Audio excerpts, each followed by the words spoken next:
Hello, good morning, everybody. Can you hear me? Can you see my screen share?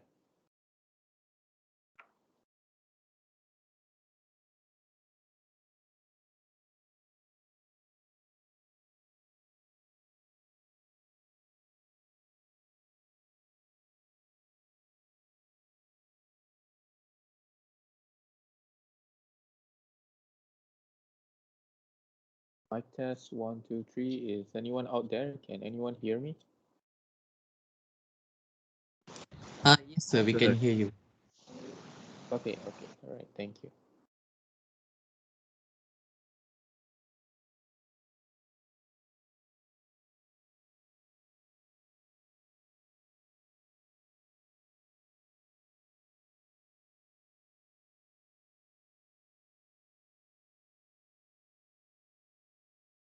Okay, so let's take a moment to scan your attendance and then we will begin with our class again today.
Okay, good morning, everybody. How are you doing today?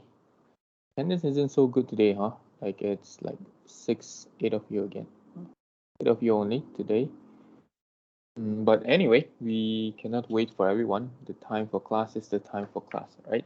Time waits for no one. We shall begin with our class again today. Okay, all right. So we will begin. Today's class will be a relatively short class, I think, but it will be an important one. And we will continue from where we left off in topic 6. So the last class we have talked about topic 6. We talked about functions of combinational logic circuit. And throughout this entire class, I've covered in the class this one during our very first class last week. And magnitude comparator, I believe I assigned to you as a homework for you to do self-study.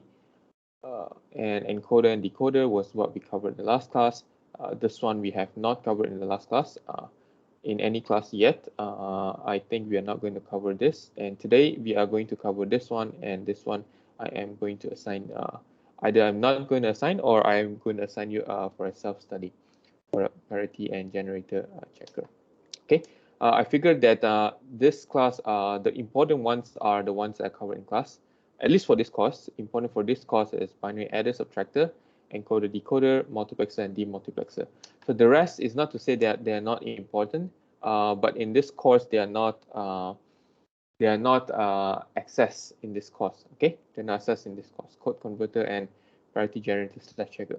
But in the real world, however, they are being used everywhere as well. So I really hope that you guys can do some self exploration yourself on what is a code converter and what is a parity generator and checker, right? So remember the technique that I told you in the class that is extremely useful.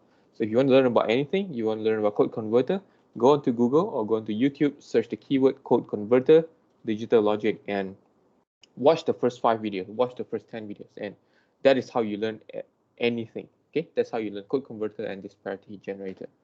Right, so by the time you finish your 10th video, you have a very good idea already on what are those code converter, how they are used, and what they are applied to. All right, so let's get back to where we are in our class. So these are the 3 items that we will cover. In today's class, we'll cover multiplexer and demultiplexer, and today will be the last class for this topic. All right. Okay, so let's just jump straight to our slides today.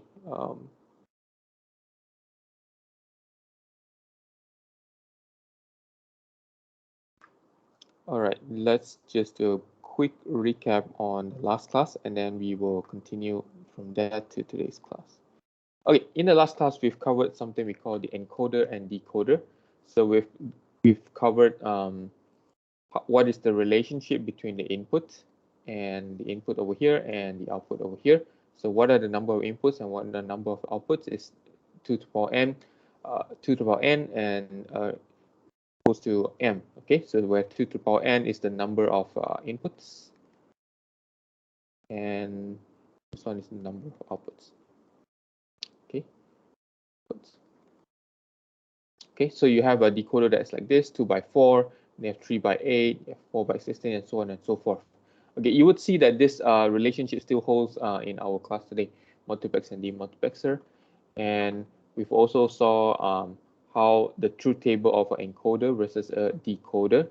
So on the left it's an encoder, and on the right is a truth table of a decoder, right? And I've also talked about what is a one-hot format.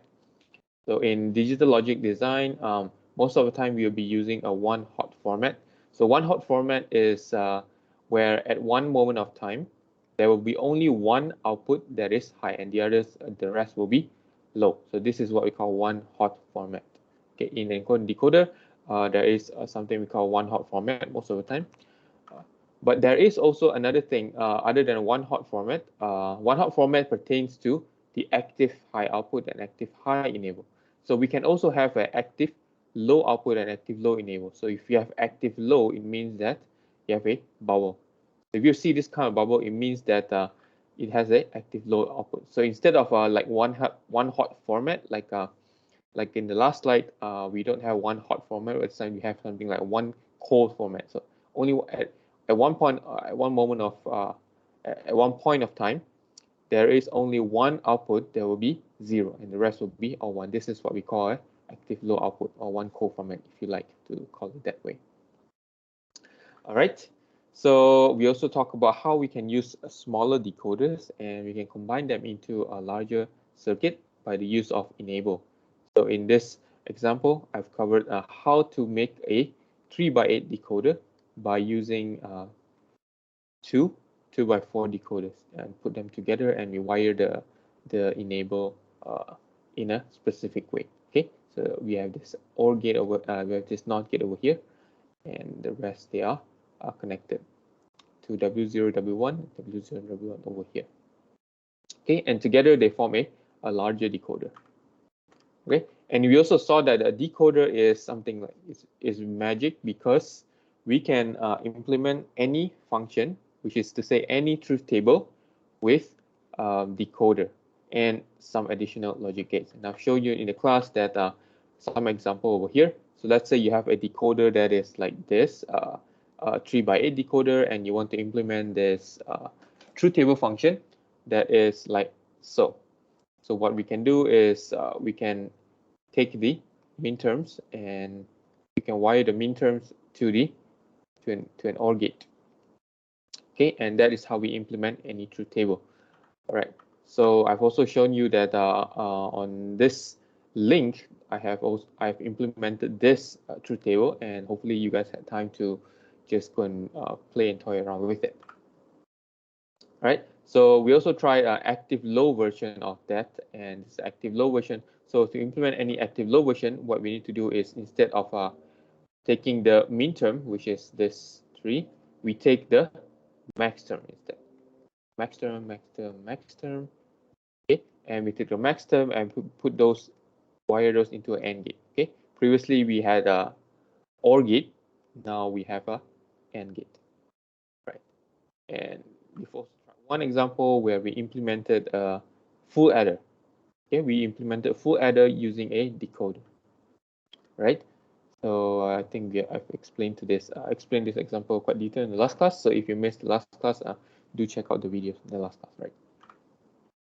All right, and the last example, we've also covered implementing the function, the same function, the same example previously, but this time using 2x4 decoders instead of one piece of 3x8 decoders. Okay, so this time, like inside here, we have 2x4, and using the knowledge that you can combine multiple 2x4 decoder into a larger 3x8 decoder, now we can combine this in this way. Right. So that was how we ended our last class the other day. And in today's class, we are going to cover one last piece of this puzzle in this chapter, and that is multiplexer and demultiplexer. All right, so let's get on with this. So if you're in the lab, you might have come across multiplexer and demultiplexer chip, but I believe when you're doing the experiment, like most of you are actually kind of clueless.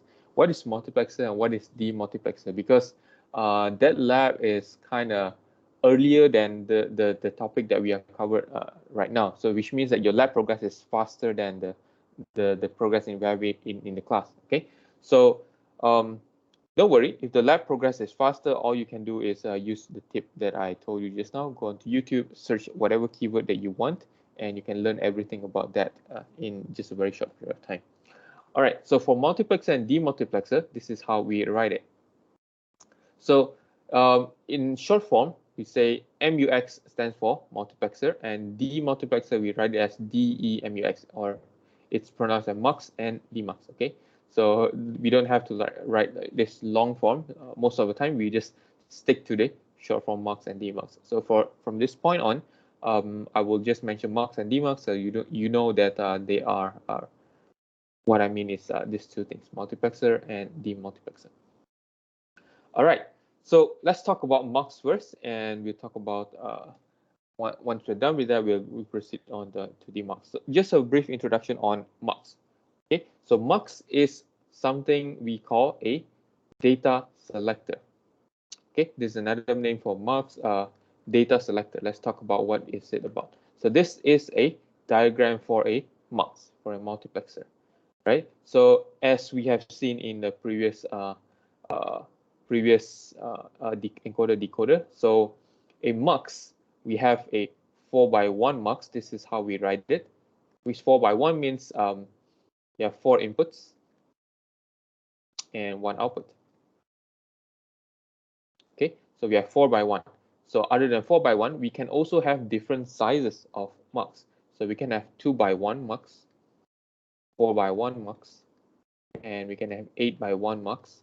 We can have 16x1 MUX, 32x1 MUX. Okay, so on and so forth. Right. Right. So those are the input and those are the output. So that is how the block diagram will look like. So what about these 2 pins down here? Okay, so these 2 pins, they are known as the selector pins. Okay, so they have inputs, outputs, and we have over here selectors. Okay, right. So typically, selectors. Typically, let's just put a label over here: I0, I1, I2, and I3. Okay, all right. So just to put a notation over there, output we can put in as F or we can put it as Y. It's not important, it's just the name. Right, so for selectors, we have S1 and S0. So I'm not sure if you have noticed it already. So in 4x1 MUX, we have 2 selectors. So what if you have 8x1 MUX? If you have 8x1 MUX, your selector needs to be 3 selectors. If you have 16x1 MUX, the selectors need to be 4. So I'll cover in detail why do we have that, but the relationship is very similar to what we have in decoder. Okay, so when we have 4 over here, the selectors are 2. When we have 8 over here, and the selectors are 3. And we have 16 over here, we need to have 4 selectors. Okay, so it's 2 to the power of n again. So 2 to the power 2, you get 4. 2 to the power 3, you get 8. 2 to the power 4, you get 16. So that is the high level relationship. Okay, so let's get on to the function of a multiplexer. So as I said just now, a multiplexer is a data selector. So what does it mean, data selector? Which means, so data selector means that at one time, this multiplexer is going to select one of these inputs. So note that it's got multiple inputs, right? that a multiplexer will only select one of this input at one time, and it will channel this input to the output like so. Okay, you can imagine that there's a wire inside here that does this. Okay, other than that, it can also do this. Also select this data and channel this to the output. Okay, it can also do this, and okay, it can also do the last one, which is this one. Okay, so the question is, how does the multiplexer know which data to select, which input to select? Is it I0, I1, I2, I3? Now, that really depends on the value over here at S1 and S0. Okay, so we'll cover in detail in the next slide. So S1 and S0 will determine, for now, just know that S1 and S0 will determine which one gets selected, either this one, or this one, or this one, or this one, and to be channeled to the output. So that's why a multiplexer is known as a data selector. Its job is to select the data from the input. All right, so let's take a look at DMUX right now. So DMUX does the exact opposite, right? DMUX does the exact opposite. It takes the input, okay? It takes the input over here, and what it does is that it is going to distribute the input to the number of output over here. So that's why it's called a data distributor. So over here we have the opposite of MUX. So it's got only one input. This is I, and at one point of time, it's going to take this input and it's going to channel it to the respective output. It can only do one output at one time. So you can either choose this one, or it can choose this one, or it can choose this output y2, or it can choose this output y3. Okay, so which output it chooses to distribute depends on the value of the selector over here. Okay, same thing, we also have a S1, we also have a S0. All right, so clear right now. So we have MUX is a data selector, it's going to select the data, and a DMUX is a data distributor, and they perform the opposite of one another. Okay, let me. Okay. All right, so hopefully it is clear right now on MUX and DMUX and what are the differences. All right, let's take a look at in more detail on how does the MUX and DMUX work. Let's take a look at this operation of MUX and DMUX. So we talk about MUX first, and in this example, I'm going to show you the operation for a 4x1 MUX. So 4x1 MUX, it looks like this. Okay, so maybe I shouldn't show that first. Just now I talked about a 4x1 MUX. It is actually a data selector, right? So at one point, it's going to select only one of the input and channel that to the output. So whatever this input is, so I0 is just a label, right? It can be a 1, it can be 0. Okay, if the input is 1, then this point, if the input is 1 over here, it's going to channel this value of 1 into the output, and the output will get a value of 1. But which input we select is based on the selector, based on the value of selector. So this is how it works. So if the selector S1 and S0, you have 0, 0 at the selector. So let's try to illustrate this with a different color. Okay, so if we have 0, 0 at the selector, what happens inside this MUX is that it's going to take this input and it's going to channel this to the output, like so. Okay, so that's why, so this is kind of like a truth table. So if you have S0, 0, the output is going to be I0. Okay, I0, which is the first one. All right, clear? Now, same thing happens if you have 0, 1. So you have 0, 1 over here, 0, 1. Instead of selecting the first I0 to be channeled outside to the output, it's going to select, this time it's going to select this one, and it's going to wire them internally, it's going to wire them out to the output. So the output Y will get whatever value you have at the I1. Okay, right, so we have 1, 0. If you have 1, 0 over here, 1, 0 like that, then the output will take a value of here. This is going to be routed channel to the output. And finally, if you have 1, 1, 1 like here, I3 is going to be channeled to the output like so, right? So it selects the input based on the value of this selector pins. Okay.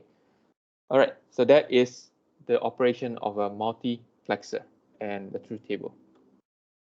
What about a demultiplexer? A demultiplexer, as I said, is the exact opposite. It's the exact opposite of what a multiplexer does, right? So the value of that this input, it gets channeled to the to one of this output, right? This one, this one, this one, or this one. And which output is it going to select? It depends on the selector over here.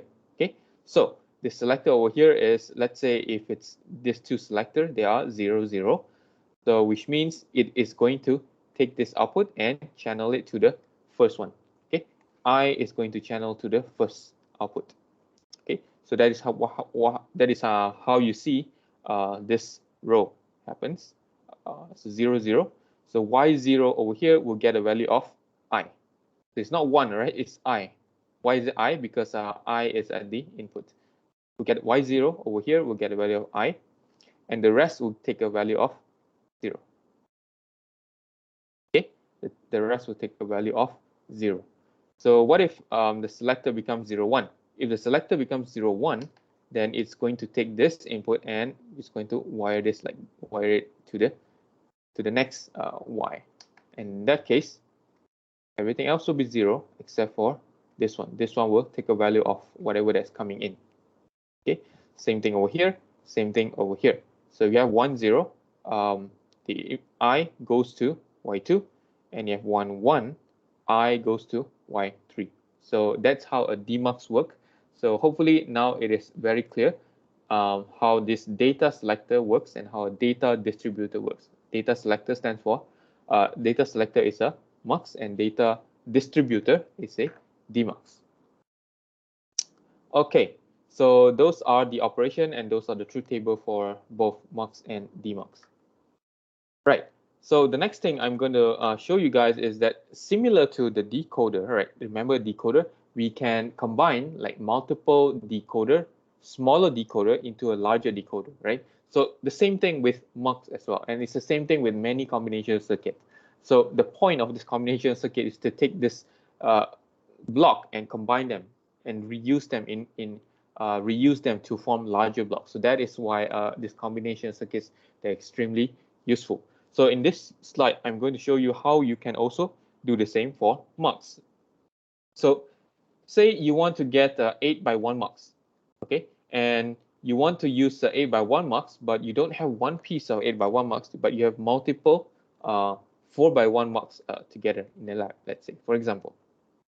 So it turns out that you can combine this, two of this 4 by 1 mux to form this 8 by 1 mux. So how do you do that? It's relatively simple. So these are this is the way you combine it. So I0, I1, I2, I3. So these are the inputs to the mux. So I4, I5, I6, and 7. This is the input to the second mux. So the key over here is using the enable. So similar to the last, similar to the decoder, we connect this disable to be one of the selector.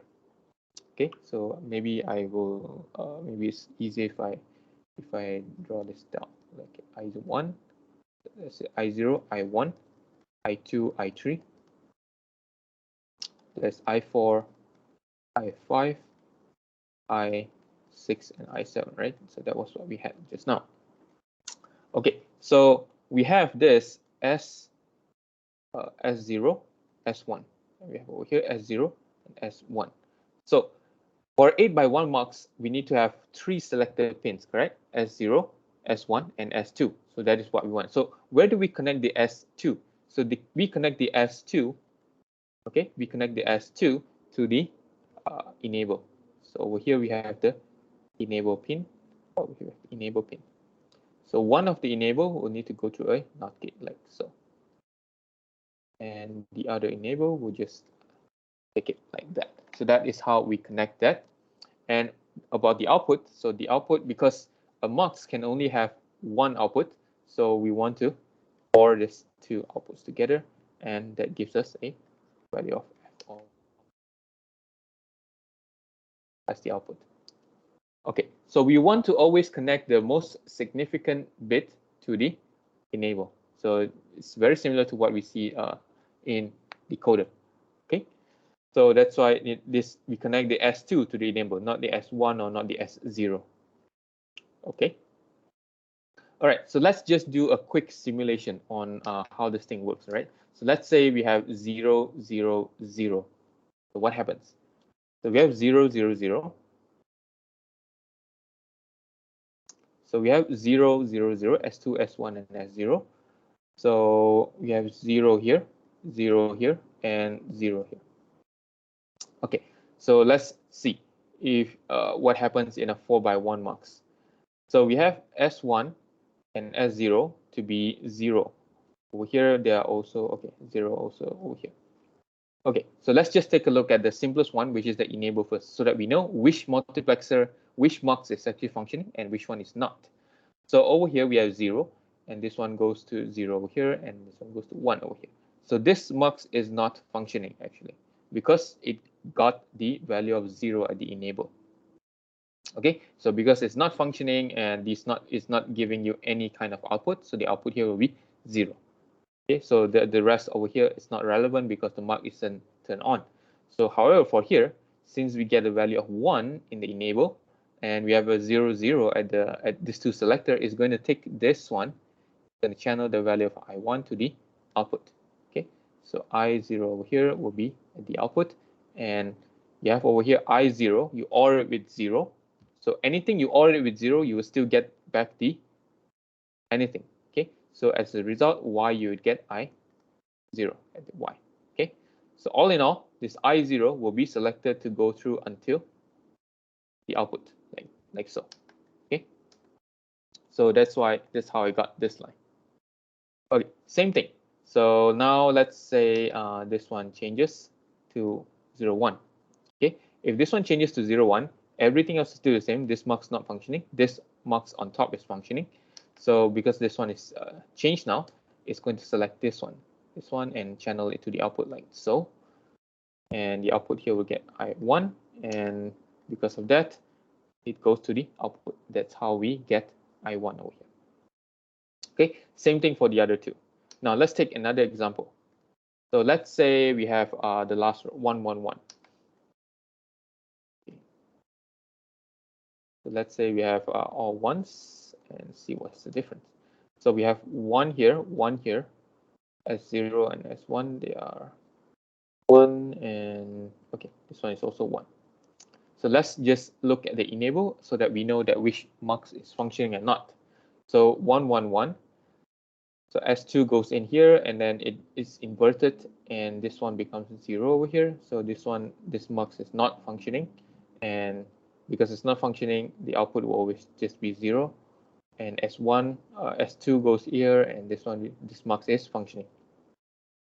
And because this mux is functioning, then it's going to look at which input out of this 4 is going to be selected. So 1, 1 means that it's going to take in the last one. Okay, so 0, 0 is going to take this one, 0, 1 is going to take this one, 1, 0 is going to take this one, 1, 1 is going to take the last one. Okay, so now we have over here both 1, 1, so it's going to take this one and channel that to the output. So over here we have the output I7, and as a result, this goes into the OR gate, and we OR with 0. Anything OR with 0, you get anything, and as a result, this one you get I7 to the output. This is how I got I7 at the output. Okay, so this is how this is the principle of how we can combine mux, and I've shown you how this combination is done and how does it make sense to combine it. So as you can see over here, even when you combine it multiple mux like this, the truth table will be exactly the same as a 8x1 mux. This is the truth table for 8x1 mux. Okay, so that is a combining mux, or in other words, if you try to learn this online, sometimes they will tell you this is a mux tree. So how is it a mux tree? So it is a mux tree because you can combine multiple mux like this, 4x1 mux and 4x1 mux into a 8x1 mux. Okay, so you can combine 8x1 mux and another 8x1 mux. So it becomes a 16 by 1 mux. Okay, so you can do this combination and combination. So at the end of the day, this looks like a tree. Okay, so this is like the leaves, and this is the bottom of the tree. So the bottom is the output. Okay, so this one looks like a tree, so that's why it's often called a mux tree. Okay, so combining mux tree. Okay, so far so good. So that is how we combine mux. Okay, let's talk about next one.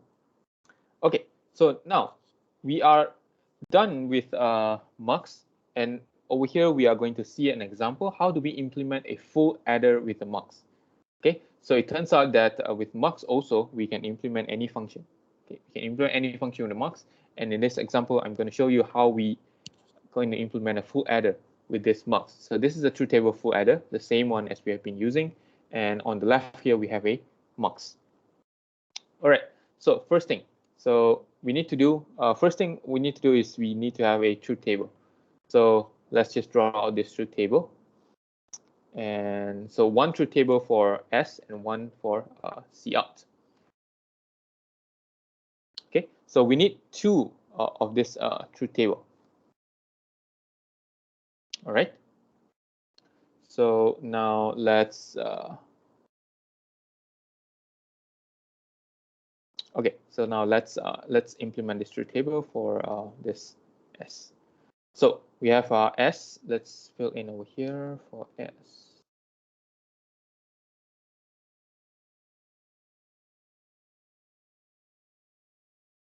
So we have here 0, 1, 1, 0. So I'm doing this for S. For S. 0, 1, 1, 0, 1, 0, 0, 1. So you have 1, 0, 0, 1 over here. Okay. All right. So, and I'm also going to do, okay, let's just do for S first. Okay. So now the question is, which one of this is going to be A, B, and C? So I can take this over here, B and C as the selector, and over here I can put in A as a selector. I can do it this way, or I can also do it the other way. Actually, I can also put B over here, and I can also put like sorry. Okay, so I can also put BC, like A to be the input over here, and BC to be the selector, or I can also do it the other way around. I can put AB. I can also put AB over here and put C over here. Okay, but it doesn't matter. I'll show you guys how it's done. So BC over here, and I'll put A over here. Okay, so give me a minute. Adjust something. All right. So now the question is, how do we implement this, right? So now at this moment we are going to see over here BC.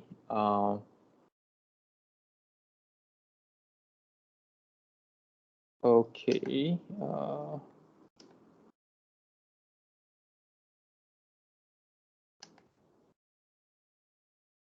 Something is not right with my slides.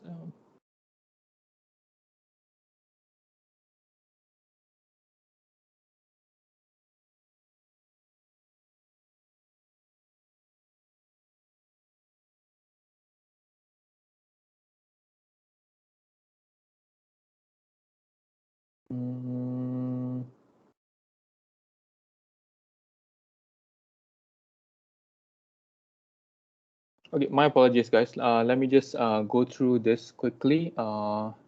Something seems to be missing in my slide. Am I using the right version of this slide?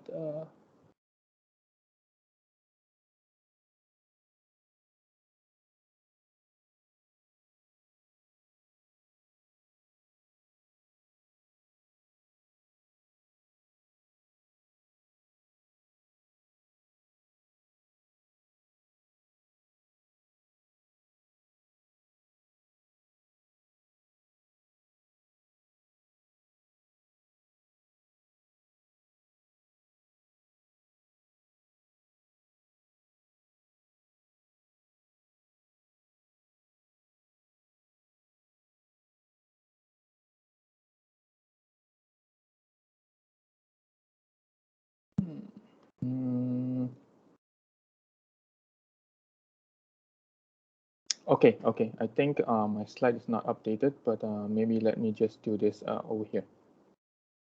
Okay, right, let's just, so the output over here, right, let's continue from where we left off just now, right? So now the question is, what is the value of BC and what is the value that we want to put over here, right? So let's talk about that. So let's just do a very a simple truth table over here that shows what is BC to be the input and the output that we want to have at the S. Okay, so this is the input and this is the output. All right, so BC can have a value of 0, 0, 0, 1, 1, 0, and 1, 1. Right, so pay close attention to this. I think this will be kind of new to you guys. Right, so there are 4 possible values for BC, 0, 0, 0, 1, 1, 0, and 1, 1. Now the question is, if BC is 0, 0, what is the value of S over here that we want? Okay, so if BC is 0, 0, so the value of S that we have over here is this one.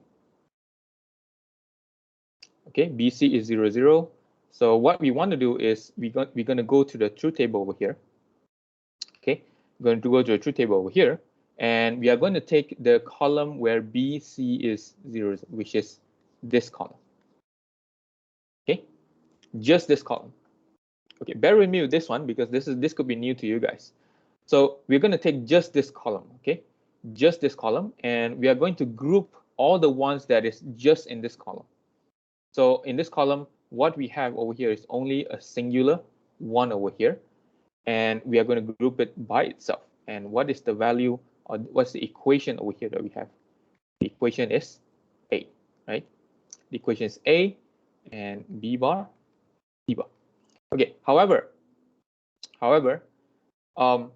in this truth table over here, what we want to be at the output is in terms of A. We don't want it in terms of B and C. Okay, so that's why I am going to write just A over here.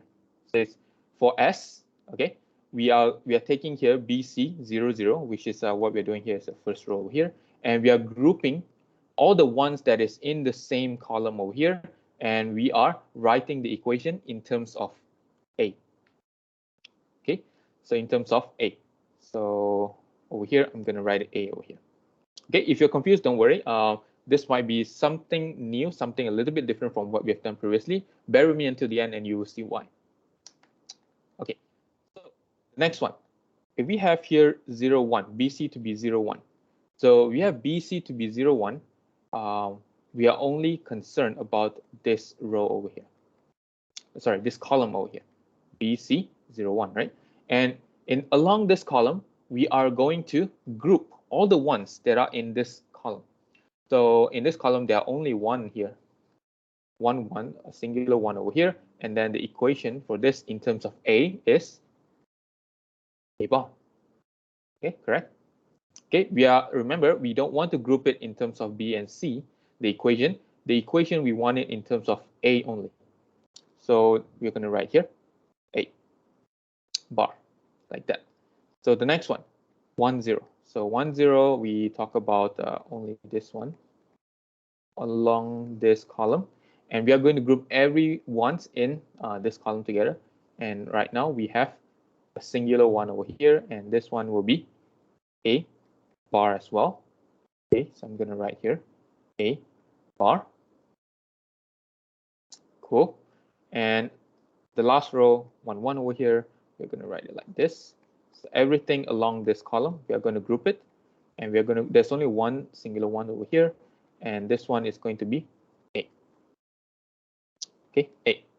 So this is a mini truth table that we get from our K-map over here. All right.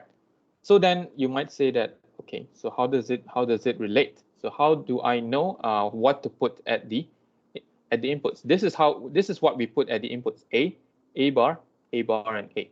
So over here, what value do you put at the input is this. Okay, so we put a value of A at the input. Okay, let me draw this here. A, and we put A bar at this input, put A bar at this input, and we put a A at this input. Okay, following this order: 0, 0, 0, 1, 1, 0, 1, 1, A, A bar, A bar, A, A, A bar, A bar, A. Okay, so we've got all the inputs to be in terms of A, B, and C. So this is the original truth table for a full adder: A, B, and C. So we have over here A, B, and C. Okay, as the input to the multiplexer, and the output of the multiplexer now should give us everything along this column, right? So let's test that out. Okay, so let's test that out. So we have, let's say for now we have 0, 0, 0 at the input. So what is going to happen if we have 0, 0, 0? Okay, so let's just do this. So now we have A, B, and C to be 0. Okay, so B and C, they are both 0. So A is 0. Okay, A is 0, and A bar is 1. Okay, because A is currently 0. A bar is 1. A is currently 0. Okay, so we are looking at this first row here, where we have 0, 0, 0.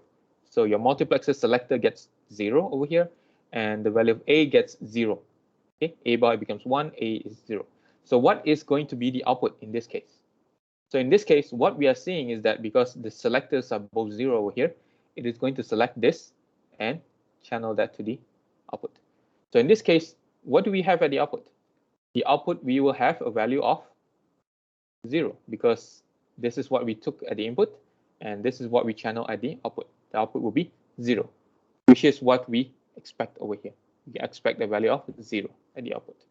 Okay, so let's go try the next one.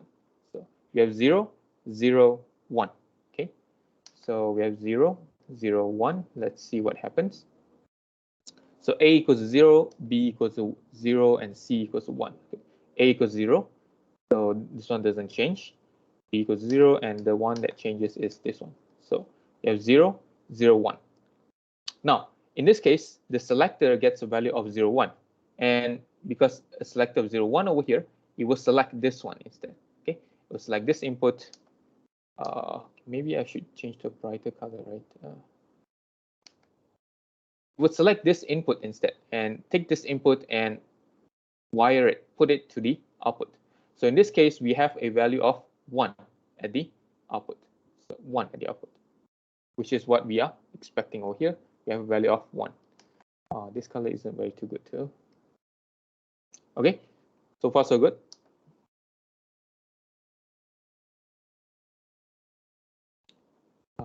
Yeah, let's change to red then. Okay, so that is how we get this value of the truth table. Okay, let's just take another random value. Let's say 1, 1, 1. Okay, 1, 1, 1. What happens? So over here we have A. A equals to 1, B equals to 1, and C equals to 1. Okay, we have this three. So let's replace this value on our marks over here. A equals to 1, so which means A is 1 over here. A bar is 0, and this one A is 1. Okay, B and C, they are both 1s also. B and C, they are both 1s. Okay, so because the selector gets, both of the selector gets the value 1, now it's going to take this last value and it's going to channel this out over here.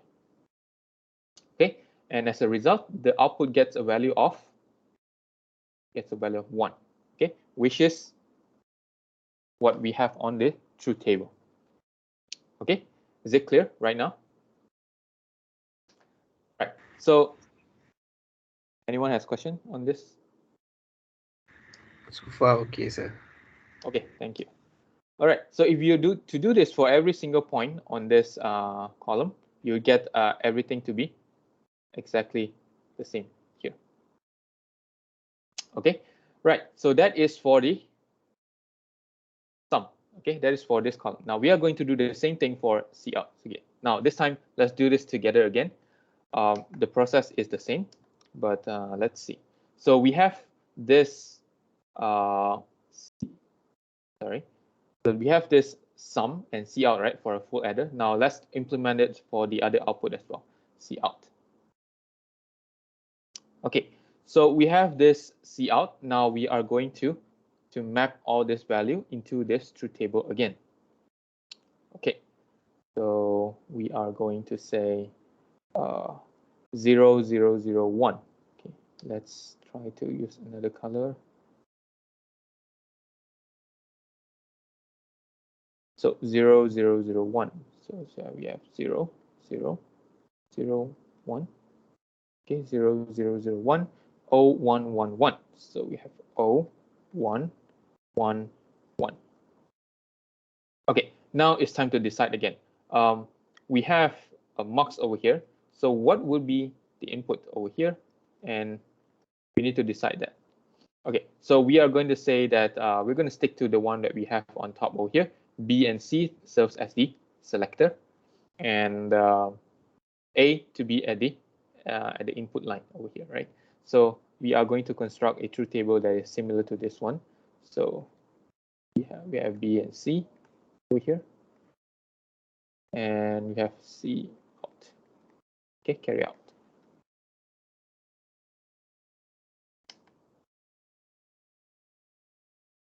Okay, let's do this again. So the value of B and C in, okay, or I write it as just C over here, it can have this possibility.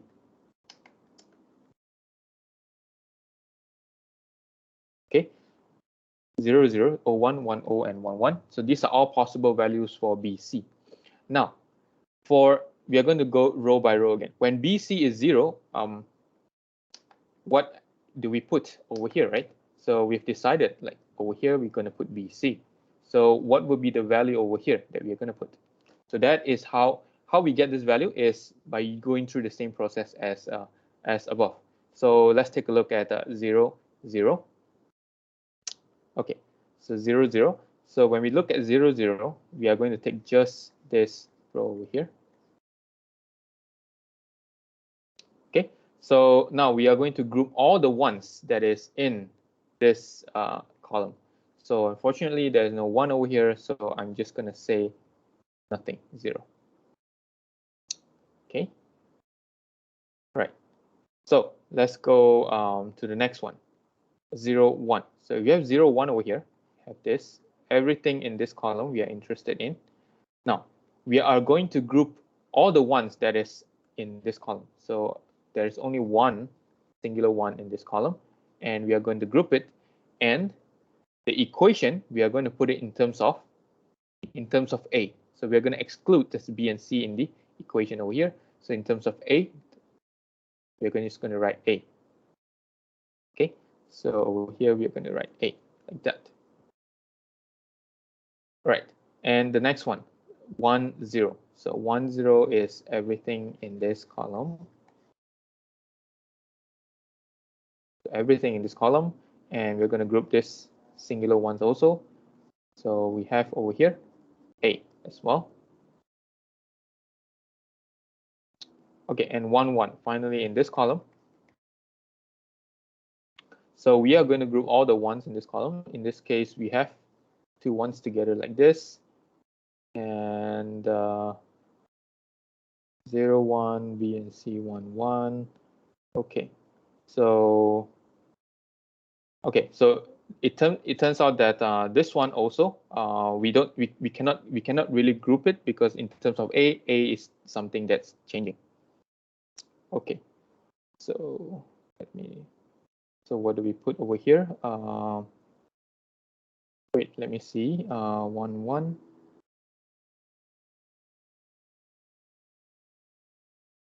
So we're going to put a 1 over here.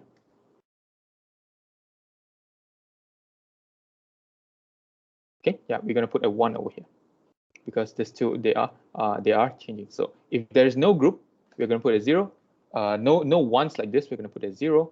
And if there is a 1, but we couldn't like really group them because like it is changing like that, we are going to put a 1. Okay, so now let's try to do this on a table on the block diagram over here. So we have over here 0. We have A, and we have A, and we have 1, right? So now what happens if we put in the values? So we have over here 0, 0. Let's say let's go with this row. Okay, so we have 0, 0, 0.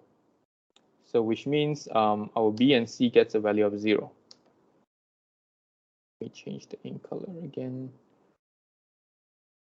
to red. So let's just go for this first row. We see that it's 0, 0, 0. So 0, 0, 0 means that this two things you would get a 0. So over here is constantly 0. A is 0.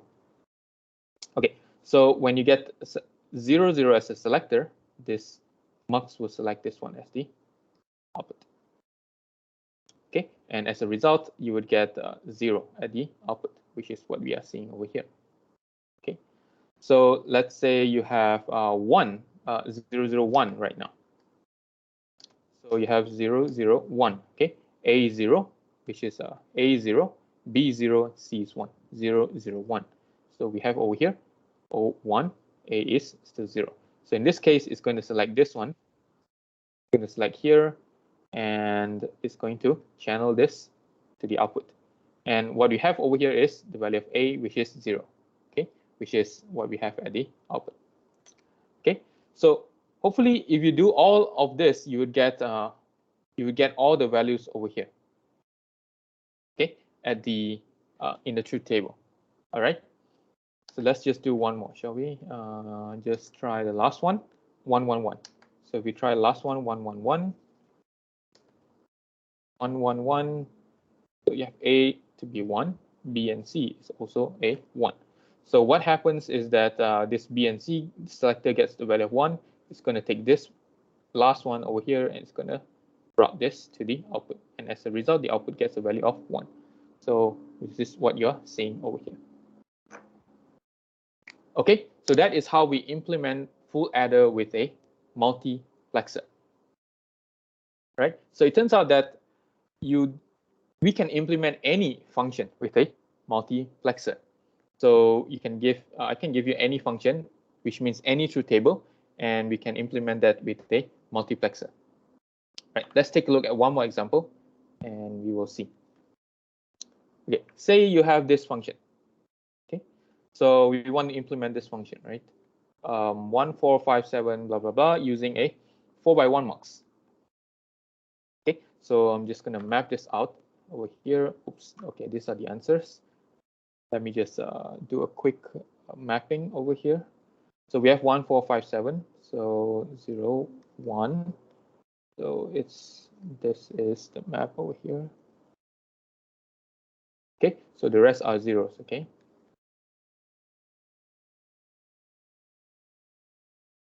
Okay, so this is the first step. If we have any function that you want to implement, then put it on a K-map, then you have a mux. So now, so we do have a 4x1 mux over here. Okay, you're using a 4x1 mux. So now the next question comes, what do we put over here? What do we put here? What do we put here? Okay, so we are going to go through the same process again, like what we did for the full adder. Okay, so we can fix this actually. We can fix this to be A and B. Okay, let's fix this to be A and B, and over here it's going to be a combination of C or D. Okay, C plus D maybe C. So maybe here's D bar. I'm making this up, but the point is the value of C and D will come in at the input over here. Okay, so just like what we did just now, we are fixing this selector over here to be BC in the previous example. So this time we are going to fix it at AB. Let's just fix as AB. Okay, you can fix to other value if you like. Like you can fix this to C and D if you like. Okay, so now let's do our simple truth table again. So we have A, B, and we have let's just put Y as the output. So this is Y as the output. Okay, so AB over here can have a value of, okay, these are the possible values, right, for A and B. Okay, So now we are going to go to this first line. If the value of A and B is 0, 0, so what happens? So now we are going to go to our map over here, and we are going to take a look at the rows.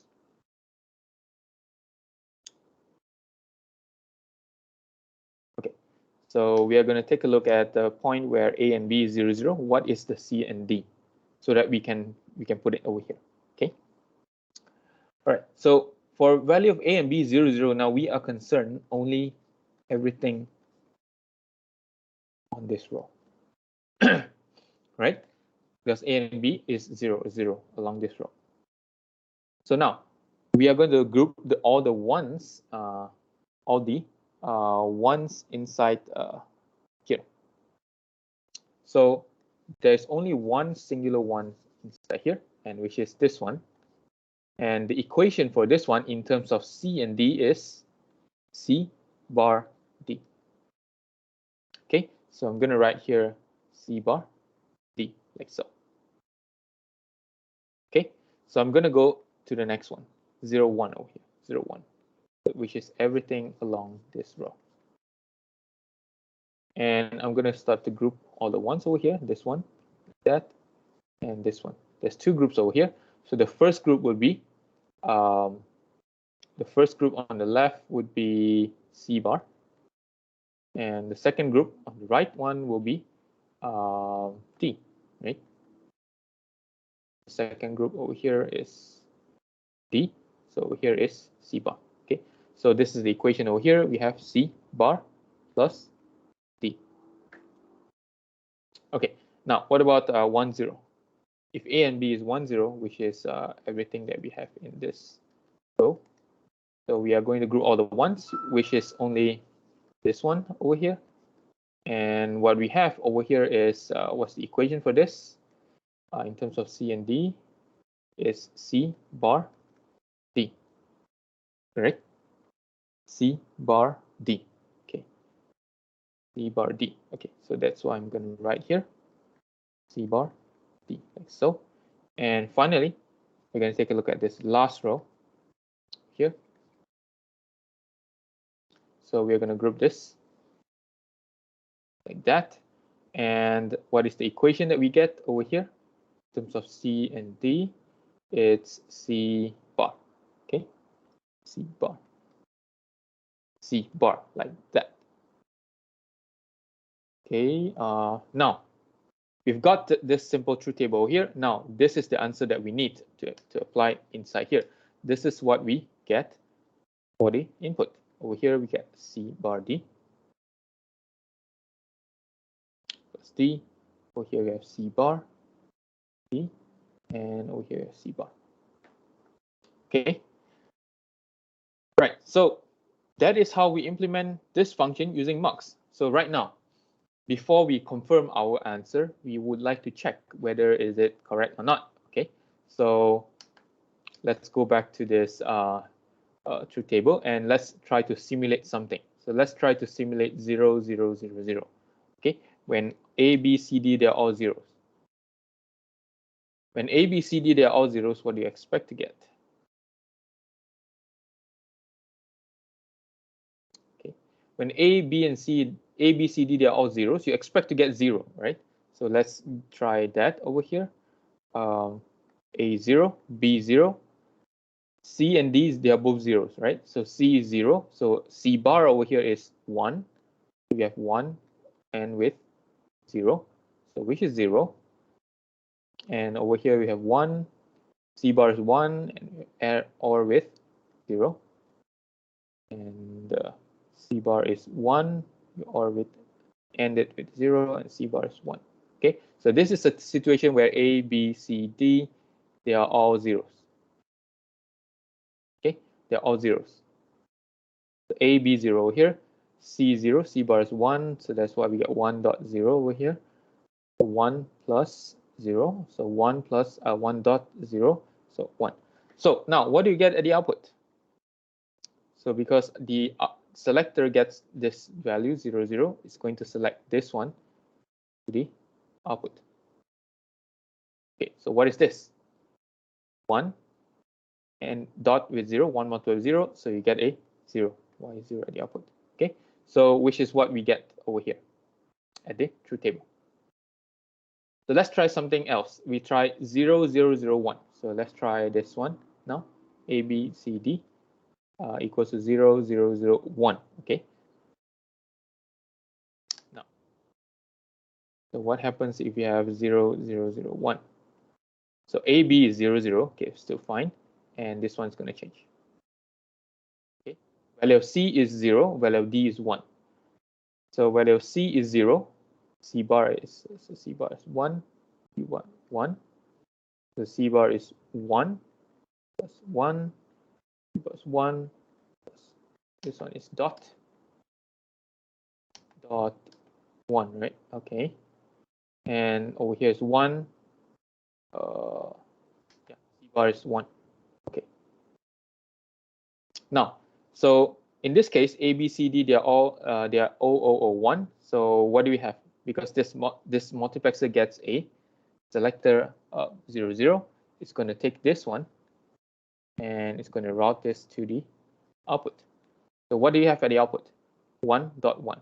So the output you get a 1. Okay, which is what we have over here. So if you're to do this for every single box, you will find that you will get back the K-map, or you get back the truth table.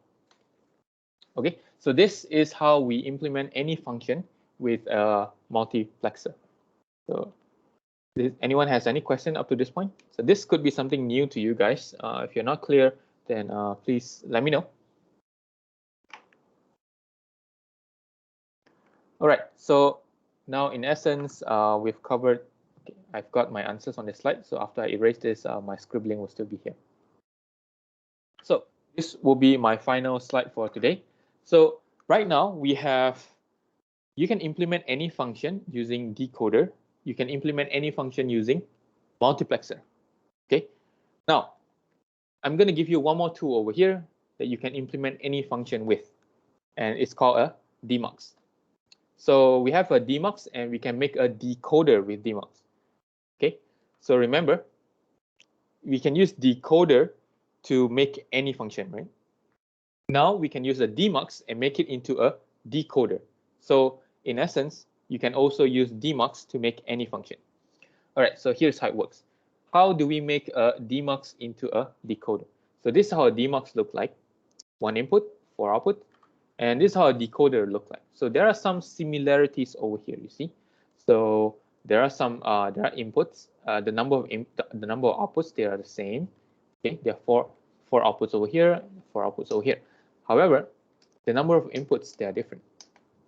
Okay, over here we have only 2 inputs, but over here we have 3 inputs. 1 input here, and they have 2 selectors over here. So now, how do we make it behave the same way? So let's go back to the truth table. It's easy. So the truth table for a decoder is like that, like this, right? You have 0, 0, and then you have only one hot output, F1.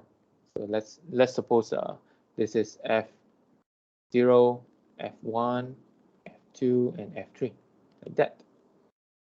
Okay, so let's say this is X and Y. So right now, we want to make this demux behave like this decoder. So what do we do? So we can put in, selector over here as well. Let's just put as A and B, and over here, A and B. So let's just leave this one for now. Let's just put in C. Okay, let's just put in C over here. So we have over here A and B, and we have our output Y0, Y1, Y2, and Y3. Okay, so I'm trying to mimic what I have over here so that we can get the same behavior. Okay, so we have over here Y0, Y1, Y2, and Y3. Okay, so what are the possible values of A, B over here? 0, 0, 0, 1, 1, 0, 1, 1, right? So let's say we have A, B to be 0, 0. So this value over here, input, is going to go to the first one. Okay, Y0, right? Y0. Okay, and so What happens if it's 0, 1, it's going to go to here, to y1. If it's 0, 2, if it's 1, 0, it will go to y2. And if it's 1, 1, it will go to y3. So instead of putting here the value of c, what if I put there to be the value of 1? Instead of c, I just say this is 1, always 1. So when I have 0, 0, I have over here, this will be distributed to y0, and y0 will get a value of 1. So 1, and the rest, because it's not connected, you will get a value of 0, right? Okay, so right now, what if we change the selector? A and B is 0, 1 right now. So if A and B is 0, 1 right now, so this value will go to this one. Will go to y1 over here. Okay, so y1 we get a value of 1, 0, 0, 0. Okay, so y1 we get a value of 1. Everything else will be 0. Now, what if we change the input again?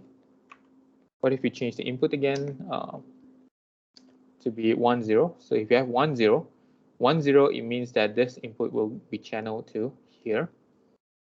Okay, so y2 will get a value of 1. The rest will be 0. And the last row, 1, 1. So if we get 1, 1, this one will be go to here, the last one. Okay. This one will get a value of 1. The rest will be 0. So here we got this. Okay, so there we go. Do you realize that what we did over here is the exact same as what we have on the truth table of a decoder? So to answer the question, how do we make a decoder using DMUX? So all we got to do is we just put this input to be 1, okay, and we put a selector of A and B to be the input. Okay, so over here you would see that yeah, this A and B is the input right now, and in the decoder over here is X and Y. So there's two inputs. Now it's over here is 4 outputs, and over here is also 4 outputs. And the behavior is the same. So if A and B 0, 0, you get this, and if the input is 0, 0 here, you will also get the same output. Okay. So that is how we construct a decoder using a demultiplexer. All right, so that will be my last slide for today. So what we have in our toolbox right now is that we can use a few things to construct any function. So firstly, we can use decoder to construct any function, right? So we've covered that in the last class. In today's class, I've shown you that you can use also multiplexer to construct any function. Okay, decoder and multiplexer, so they're pretty much like they are like a Swiss Army knife. Like, you know, you can do anything with them. You give you any truth table, you can construct it with them. And in this last slide, I've also shown you guys that demultiplexer, you can use it to make it into a decoder. So because you can make it into a decoder, then you can implement any function. So what this means is that a demultiplexer, you can also use it to implement any function. All right, so hopefully that makes sense. So that will be the end of this topic. And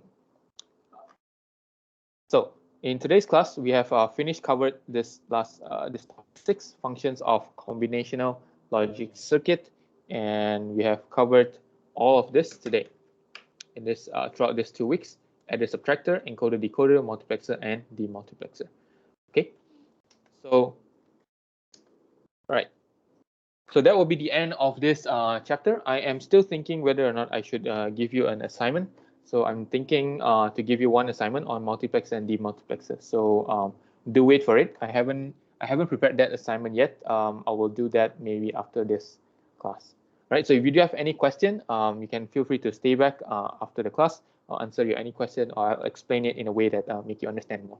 Okay. So if there is nothing else, then I will end the class over here. This is your attendance, and see you again next class, and do take care. Thank you, sir. Thank you, sir. Have a nice All right. day.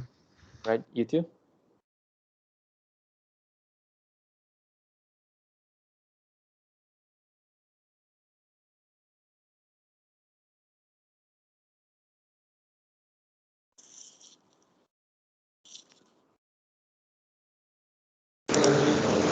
Sir, Yes. just now I messaged you in Teams about Yeah. the gate, right? Okay, Yeah. my question is like, for example, we have a OR gate, right?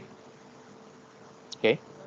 Okay, so what we learn is the input is 2 and the output is 1. Can it Okay. be like the input can change to 3 or the input can it change to 4? Oh, okay. That's your question.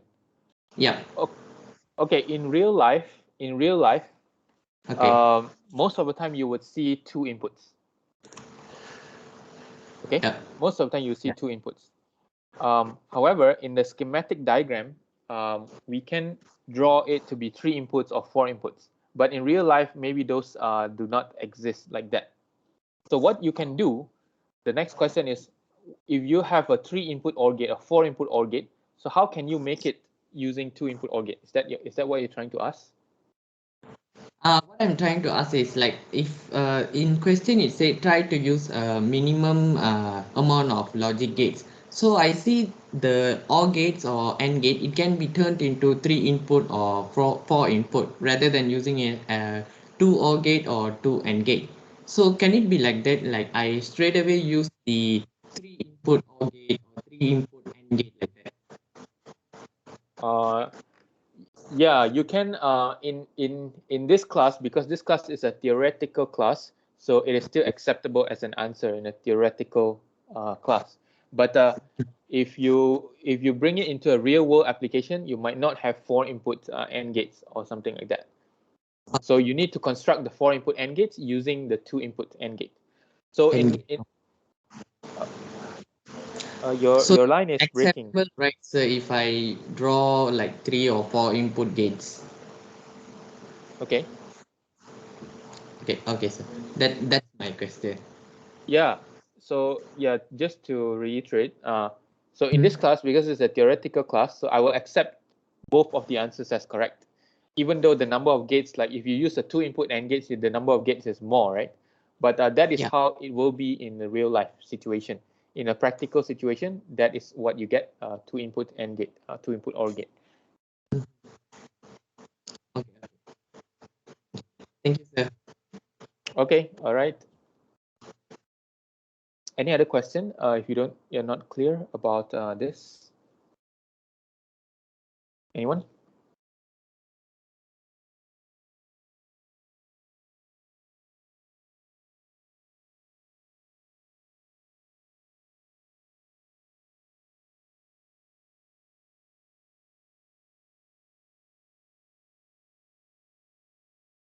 Okay, if there is no question, I will also leave this and I'll stop recording. Okay, thank you.